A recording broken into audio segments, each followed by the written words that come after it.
Hello सांगमाने मु हेउछि चक्रधर। मु जड़े हाईस्कूल शिक्षक अटे। मु गणित आ विज्ञान पढ़ाए। मु क्लास रे पशिला माने पिला माने मते देखिकी बहुत भय करंती। हेले आज मु मोर एही सत घटना को आपण मानकु कहिबाकू चाहूछि। गोटे झियो को मु नवम क्लास रु लक्ष्य रखी आसुथिली जे से बहुत भलो पाठ पढ़े। खाली पाठ पढ़ारे नुहे मु तार सार हेले मध्य ताकू देखिला माने मो बांड पैंट भितर टिंगेई हेइकी रहे। मु बाहा हेइछि, मोर भी गोटे स्त्री अछि। हेले नुआ कसी बिहारे केहिबा मजा समस्तंकु भलो लागिथाए। मु ताकू एक्स्ट्रा मार्क अधिक जानिकी दिए। ता सांगरे क्लोज हेइकी जानी जानी मिसे। जेमिति कि धीरे धीरे ताकू फटेइकी दिने ना दिने छोटिया गुलुगुलिया बिहार सील खोलिकी कोणा फिटेइबी बोली। मु बेले बेले ताकू ब्लैकबोर्ड को डाकिकी जानिकी कष्ट गणित करिबाकू दिए। आउ से न करि पारिले मु ताकू टाणिकी ता पिठिरे आउंसी आउंसी जानी जानी बाड़ेई थाए। बेले बेले न जानला भली ता दुधरे मध्य मो हाथ को छुआई दिए और तार छोटिया दुधरे हाथ टिके बाजिला माने मो बांड पूरा सतरे उठी जाए। मु ता दुध आउ बिहार साइज आउ बिहार कोणा विषय भाबी पकाए। दिने कौन हेइछि सब टीचर मानकू स्कूल काम रे ब्लॉक जावाकू पड़िला। स्कूल रे केवल 2 जण टीचर आउ जणे पियन रहिथिले। बाकी समस्ते रिसेस परे ब्लॉक पळेले। ब्लॉक स्कूल ठू 25 किलोमीटर दूर रे।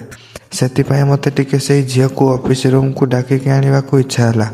पियन अन्य काम रे व्यस्त थिबा बेले मु क्लास रे जाईकी पूर्वरु गणित करबाकू देइथिबा खाता सब कलेक्ट करिके आनिबाकू से झियो को कहिकी आसिली।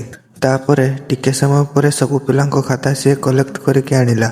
मु जानिकी क्लर्क रूम भितर बसिथिली जेमिति केही हेले आसीबेनी कि आउ केही देखि परिबेनी। से साइड रे खाता रखिकी ठिया हला। मु धीरे धीरे गोटे गोटे खाता चेक करिली। मु चेक करिया भितरे से मते देखुथाए आउ खाता को देखुथाए। 3टा भेलिया खाता चेक करिया परे मु ताकू पचारिली, तू सबुठू भलो पाठ पढुछु हला। से टिके मुरुकी हसिला, कहिला पिला माने सार पार्टी करूछंती आउ याडू सियाडू कहिकी पिला माननको विषय रे कंप्लेन कला। मु तापरे कहिली पिला पार्टी कले मते आसी संगे संगे कहिबो, पाठ पढियार नाही खाली सब बेले आसीकी खेल करूछंती। से सेइठू ओठ को चापिकी हसी देला। मो 3टा खाता देखिकी ताकू संगे संगे कहिली तो खाताटा बाहर कलु। से ता खाता को सबुठू तळे रखिथिला, बाहर करिकी देला। मु टिके चेक कली आउ ताकू कहिली शाबाश तू बढ़िया पढुछु। एमिति ताकू प्रशंसा करिकी हठात ताकू आसिलु टिके गेलो करिदेबी आम झियोटाकू कहिकी टाणी आनिली। आउ गालरे चुमा देला भलिया करिकी कुंढेई पकेइली। कहिली तू भय करना, तू सबुठू बेसी मार्क रखिबु, तते केही काटिकी आगकू जाई परिबेनी। एमिति कहिकी कुंढेईकी धरिकी कଳରେ बसेइली। कଳରେ बसेइकी चिपिकी धरिली। देखिली जे से किछि कहूनी आउ ओठକୁ चापिकी खाली हसुची। मु ताकू भलो पिला बोली प्रशंसा करी करी पूरा कळ चापिकी कुंढेईकी धरिकी रहिली। सेते बेलकू मो देह आडू कोण हे जाउथिला। एते गोरिया और सुंदर कळिया झियोकू धरिबार मजा कम लोगंकू मिलिथाए। मु सेइठू टिके चारिआडे लक्ष्य कली।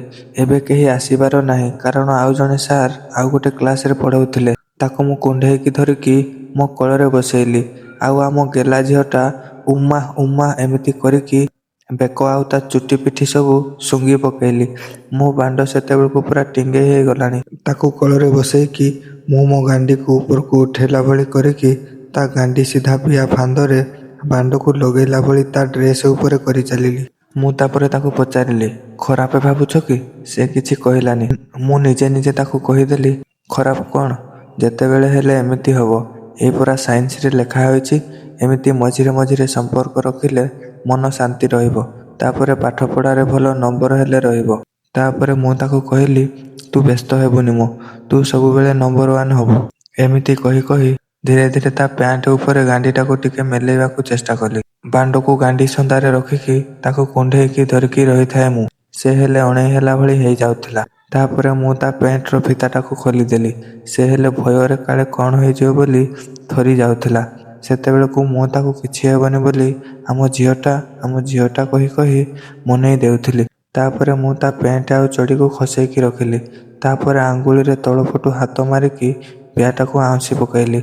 तार बयस बेसी हेइ नथिला तेणु बियारे बाळ हेइ नथिला।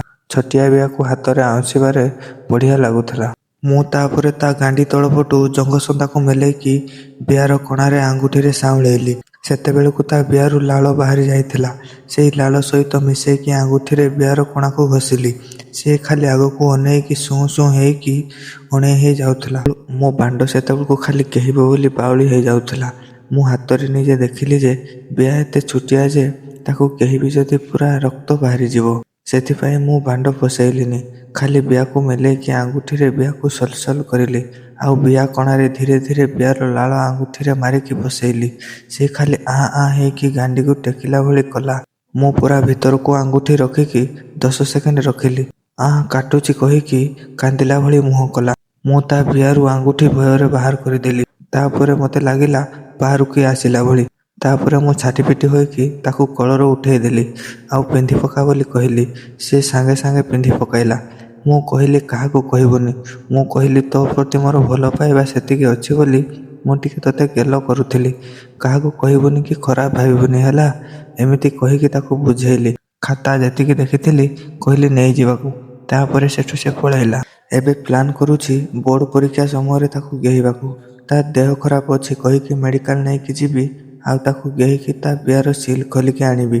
ଆଉ ଥରେ ଗେହିଲା ପରେ ଏହାର ନେକ୍ସଟ ପାର୍ଟ 20 ଦିନ ଭିତରେ ଲେଖିକି ଜଣାଇବି। ଧନ୍ୟବାଦ। ହ୍ୟାଲୋ ସାଙ୍ଗମାନେ, ଆପଣମାନଙ୍କୁ ଏହି କାହାଣୀଟି କେମିତି ଲାଗିଲା? ଆଶା କରୁଛି ବହୁତ ଭଲ ଲାଗିଥିବ। ଯଦି ଆପଣମାନେ ଏହିପରି ନୂଆ ନୂଆ କାହାଣୀ ଶୁଣିବାକୁ ଚାହୁଁଛନ୍ତି ତାହେଲେ ଏବେ ହିଁ ମୋ ଚ୍ୟାନେଲକୁ ଲାଇକ୍ କରି ସବସ୍କ୍ରାଇବ୍ କରି ରଖନ୍ତୁ। ଯାହାଫଳରେ ଆପଣମାନେ ଏହିପରି ନୂଆ ନୂଆ କାହାଣୀ ଶୁଣିପାରିବେ।